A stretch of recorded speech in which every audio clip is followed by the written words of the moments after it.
that's just a basic setting. The tones are straight up, and the volume is fairly low right now. But you'll notice there's a normal bright switch on the clean channel. And what I'm trying to do here, in normal, you've got more of a blackface Fender kind of roundness.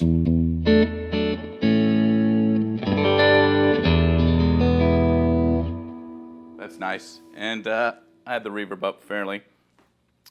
And then if you press it down to bright, it's more of the AC30 tone section. The AC30 tone section is kind of an unusual animal in that it can get crazy bright and can get super mid-scooped or really dark. They did a lot with this circuit to try to almost incorporate a mid-range control without having the control. So you can hear, I'm going to put it in that bright mode. Has a little more of a sting to it, which is good for cutting through in a band. Or if you want to play, I find with a lot of effects like echoes, if you have a pretty layered sound, having a little more of that top end cut really helps. So one thing to note about the Vox tone section, if you bring the treble up to 3/4, it really thins things out.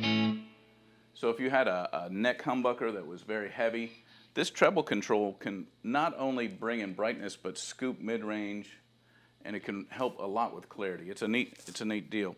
When you go all the way up, it's almost mosquito-like. That wasn't a good mosquito riff, but I'll leave that to you. The bass control also does odd things. When you bring it all the way back, it just cleans everything up. This is good if you crank the amp to bring the bass almost all the way out. You'll have the best distortion here in this clean channel. If you bring the bass all the way up, circuit-wise, it's effectively scooped out all the mids. And a Fender, if you had a treble mid bass setup and you turn the mids all the way off,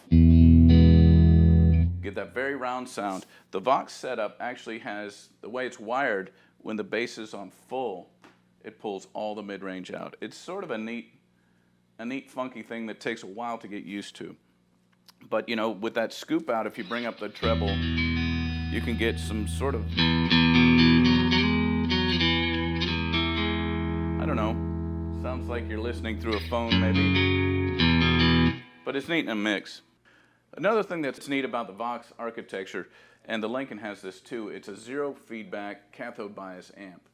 And what that gives you is a great ability to have, at moderate volumes, a situation where when you hit really hard, it'll start to overdrive, and as you back off, it cleans up right away. It's a really dynamic kind of setup. And then this amp, it's a bit too loud to do right here, but in a live situation, I like to do this. I'll set the volume to about half on the clean channel, and you can really control just that open jangliness if you're playing up higher on the neck and just hitting softer, or if you dig in, it'll roll right into distortion.